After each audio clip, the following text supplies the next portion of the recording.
behind us. So many. And some of them are really recently born as well. You can still see them umbilical cords. So small. Yeah. Those babies are absolutely adorable.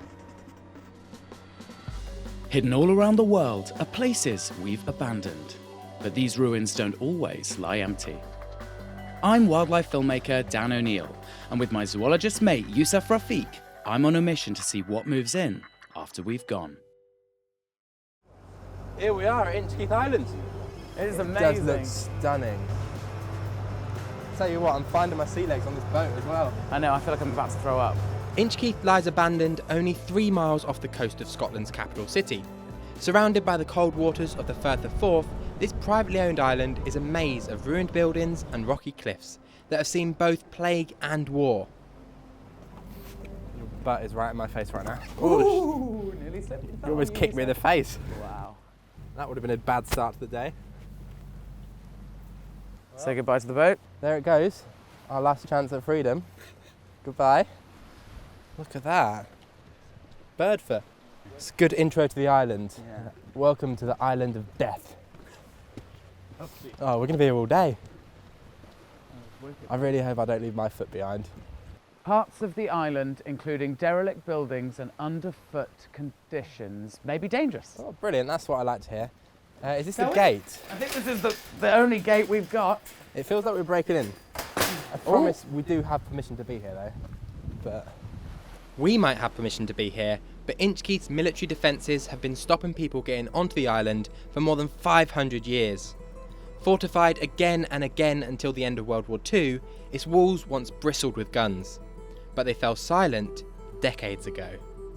up we go. So eerie, isn't it? Very eerie and creepy. There's so many bones littered around as well that I'm feeling like I'm just crunching them Yeah, you are, I can hear it. every step I take. Check this out. This would have had a massive machine gun in it. Oh wow, that's a huge pit. That's cool, right? Must have been a huge machine gun. Yeah. Whoa. And look at Wow. this. Gives good reference to where we are. Scotland. How mad is it that literally just over there, across the sea, are thousands of people living their lives, and here we are on an island not that far away, that's just completely derelict and abandoned. When this Pretty strong. I just saved your life. Maybe we should You stand a only bit one. down. Let's go down to safety. It's amazing, right, standing up there, how strong the wind is, Yeah. and then coming in here, it's so much more chilled. more sheltered as And well. there's literally only a few places on this whole island that you would ever get a tree. If, Yeah. if there were none of these abandoned buildings, abandoned structures, you wouldn't get things like this. But this is an elder tree. And it's not just the elder, of course. We've got stinging nettles here. We've got this stuff, which is burdock, and this stuff is really cool. You can see how it's covered in these little hooks. Oh, You feel that? So that they basically attach to any material. So bird feathers, my shoelaces. I've got some there. Oh look. my god, look at this. And there we go. They actually inspired Velcro. Oh So really? those little hooks, they got hooks on the end. And this is a method of seed dispersal. So in those pods are loads of seeds, and then when they stick to the bird's feathers, you can be the bird. They'll fly away, carry it with them. They'll drop off and disperse somewhere else. Oh, that's so cool. This type of seed dispersal is helping plants recolonise Inchkeith. And they're not alone. Some big animals are moving in. A handful of grey seals began giving birth here in 2000, but now nearly 500 pups are born every year on the island. Behind us, so many. And some of them are really recently born as well. You can still see them umbilical cords. So small, but we've got to be really careful, obviously, because we don't want to disturb them. And there's a lot of mums around, there's a lot of babies. But luckily we've got this thing. This 19th century pillbox with these slits is literally the perfect height. And those males making that call behind. I reckon if we go in there, we might be able to get that shoulder. Let's go in. It's ideal, isn't it? It's so cool. Almost as if they made this for Dan and Yussef 200 years ago. One of my favourite facts about these guys is their Latin name, their scientific name, means hook-nosed sea pig. Oh really? You can kind of see that, they've got that hook nose. Definitely, yeah. You can still see the umbilical cord on that one as well. So with there being so many pups and mothers on the beach, one behaviour in particular that we're seeing a lot of is suckling. And this is a really important stage in a young seal's life. It's essentially make or break and determines whether it will survive. Because that milk is high in fat, is super important because a grey seal pup can put on up to 30 kilograms in just 2 weeks, all from that milk. So it's really, really important, and it needs to put on that blubber in order to survive. The mothers will lactate and the pups will suckle for about a month or so after birth, and then the mothers will just completely abandon the pups, and they are essentially left to fend for themselves, which must be pretty tough on the young pups, and not all of them make it, sadly. Seal pups aren't the only animals being born on Inchkeith nowadays. It's fast becoming an important sanctuary for nesting seabirds. But before the 1940s, there was only one seafaring bird thought to nest here, and it still calls Inchkeith home. Just in front of us here is an eider duck. They're really, really big actually. They are our heaviest and our fastest flying duck. They're also true sea ducks, so they absolutely love being out here in the ocean, and that's partly because one of their favourite foods is mussels. And what they'll do is they'll go down and they'll catch them, and they'll swallow them whole down into their gizzard, and then they'll crush them down in there and then regurgitate up the solid parts and eat the soft parts. But they're absolutely gorgeous birds. Those babies are absolutely adorable. In order to plump themselves up and put on all that weight, the cubs will drink up to 2.5 litres of that super high fat milk every single day. Now, although all these seals probably look the same to you, especially the pups, which are just this white colour, the seals can actually determine individuals pretty well. They use scent and they use sound, so those calls, they can determine their own pups. And this is important because they don't want to suckle the wrong pups, because that milk is super precious, so they only want to give it to their own offspring. And you might actually see, we've seen a couple of behaviours earlier where a mother seal is slapping away another pup, which is pretty cruel, but in the fight of survival, it's a necessary evil. Just down here, we've got a big flock of shags. But one of the coolest things about these birds is they can dive to 45 metres looking for their food. They're kind of benthic feeders. They feed right down at the bottom of the ocean, and they love things like sand eels. It's one of their favourite foods. And unfortunately, sand eels have been declining so much in recent years. This is thought to be linked to climate change, but that isn't the only threat the island's birds are facing. To help us understand the challenges, I want to head to the other side of the island to look for clues in the nest colonies. Well, we're back again. Yep. Back on the island. Before we get to the seabird cliffs, I want to make a quick detour to see the old military barracks, which have become like miniature forests. But we're not the only ones here. It's gone, it's gone. We've spotted the owl, we've spotted the owl. Let's go. It was round Okay, here. it was round here. I literally just saw it flash straight past me and go out the window. It just looked like a brown, oh my God, here we go, here we go. Look at these. Oh, there's loads of it. So some's pretty fresh, some's a bit older. That's a pellet, right? That's a pellet, here you go, take that. Oh my God, so this is quite an old one, so this is probably our owl's home. Oh yeah. Look at this. So I've got a bit of a fresher one here, this is a wet one. So this may look like poo, but this is obviously a pellet, which is the regurgitated leftovers of what the owl couldn't digest. The owls have a crop here, and it all goes down in there. Yeah. That visceral mass in there just breaks it all down, and then they regurgitate up all the messy bits. But as a biologist, this stuff is great because we can see what they've been eating. Yeah, really useful for diet. Should we break them out over here? Yeah. Okay. So you can already see a little bone there. Oh, here we go.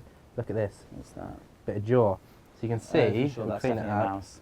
That's definitely a mouse. Yeah. You can see those tiny teeth and those, I mean, they're still pretty tiny, but the bigger classic rodent front teeth that just continue to grow and get worn down. And you can see for certain, like check on the side of this one. Yeah, It's that classic exactly. darker grey and then brown overtone. That's a mouse right Yeah, there. mouse. So we know it's been eating a mouse. Long-eared owls, like the one we saw, are unique because of the elongated head feathers known as ear tufts, which they raise whenever they're alarmed.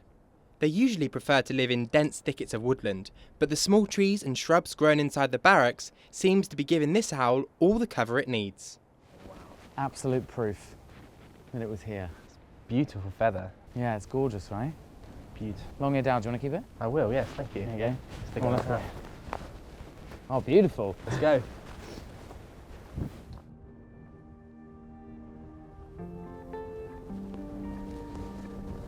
Walking around here is like walking into dinosaur nests. This is a mixed colony here. This is a cormorant's nest. But it's really sad because this is a completely abandoned island. There's no one here, but this nest is absolutely chock-a-block full of plastic and wiring, and these white ones here, they get caught around the legs of chicks and adults and can really cause them a lot of problems. There's a lot of dead birds around here, and some of them will have died naturally, but some will have plastic problems, not just on their outside, but also on their inside. And that's one of the really big problems here. There's over 100 different still operational and disused waste sites with plastic falling off into the ocean, being picked up by birds like this. And scientists are currently studying birds like cormorants and other seabirds in this area for how they've accumulated the toxic chemicals coming out of plastic. They're fantastic indicators of what the ecosystem is showing in terms of pollution. And it's such a shame because these are really, really important breeding sites for loads of different threatened birds. And it just shows how much of a problem we're causing for these environments. But here on an abandoned island, we're still not escaping from the problems that we're causing.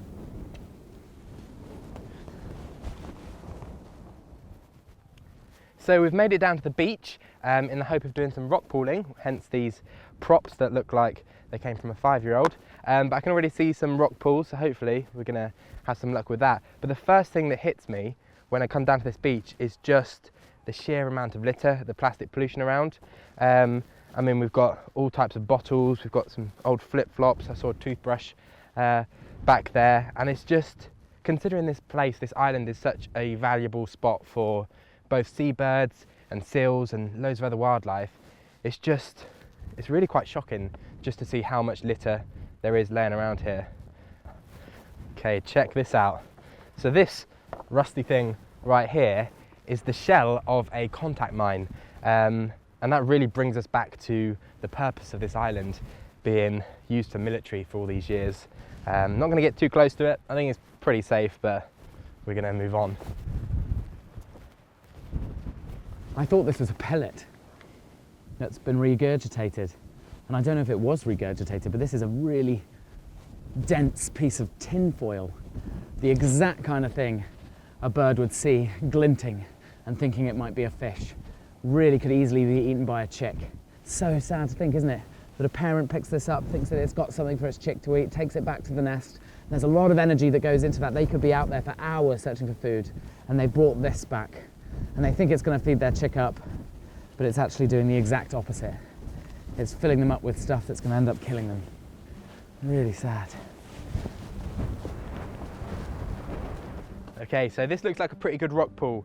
But rock pools, although I can already see a fair bit of nature around here, rock pools are very harsh environments, not the easiest place to survive in. They are massively exposed, you've got the wind coming in. They're also obviously constantly changing because the tide's coming in and out, but they do make their own little worlds and little havens for lots of species that are ideal for this kind of habitat. Okay. So I just clambered over all those rocks because I spotted something very cool in the water, just peeking through there.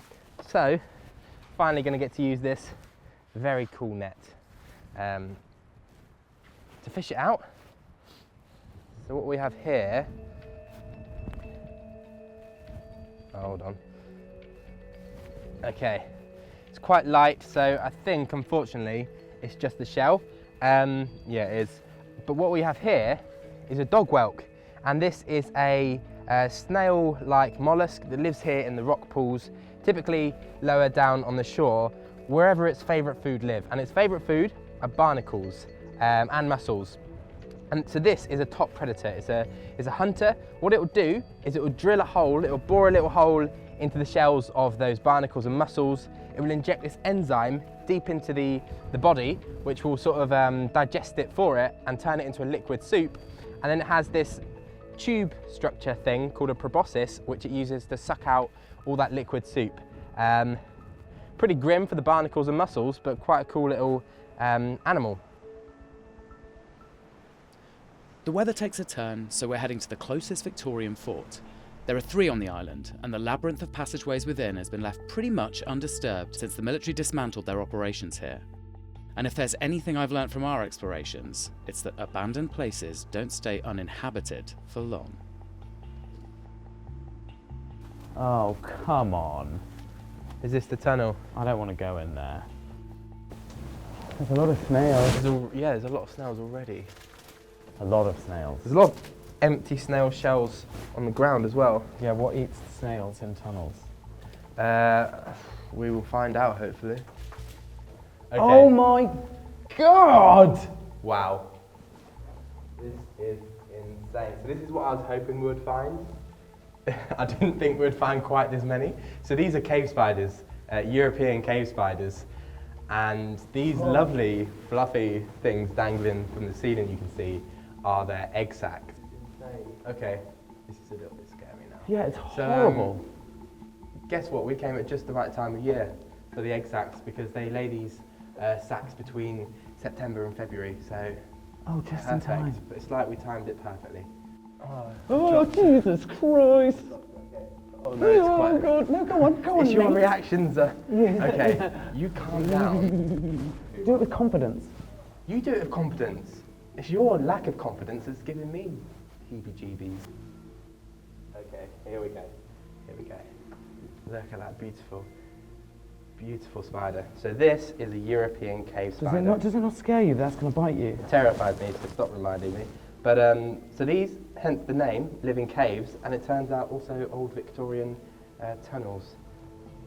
They are actually very beautiful. This explains why we've been seeing all those empty snail shells, yeah, because that makes that part of their diet. So spiders like this would hunt snails? They hunt snails, slugs, hibernating moths that you quite often find in places That like would this hunt as well. a fully grown snail? Yeah. That's yeah. mad. Feeling a bit more docile right now. It is, it's calming down Look a at bit. that silk coming I out was of just the back about to of say, it. you can see that silk, and you know what? Scientists recently have discovered that this silk from the European cave spider is actually one of the most elastic silks in the animal kingdom. Oh, really? So, Oh, amazing. Look at really that, yeah, cool. it's coming off there. Yeah. okay, Do you want to put this one back? we'll pop them back. I've got to admit that it's incredible that even the old forts here have become spider caves. Every building is transforming into its own habitat, and if you replicate that across the island, there's a whole new ecosystem in action here. These places that typically people think are not useful, brownfield sites, so much value for wildlife, and more than you'd ever expect. I think I've seen more animals doing this than I've ever seen in the I world. know, it's mad. We're so lucky. Yeah. Anyway, we better get off this island because I don't think the boat's going to hang around for long. So let's head out. And the seals have just said goodbye. Yeah, they're telling us to leave actually, mate. All right, let's go. Let's go home. Once we're back on the boat, the animals will have this entire island to themselves again. It's been amazing to see how wildlife can return, even in the most unexpected places. We made the buildings on this island for war, but the animals, the seals, the seabirds and even the spiders are putting them to a different use. Inchkeith might have been abandoned by us, but it's being reclaimed by them.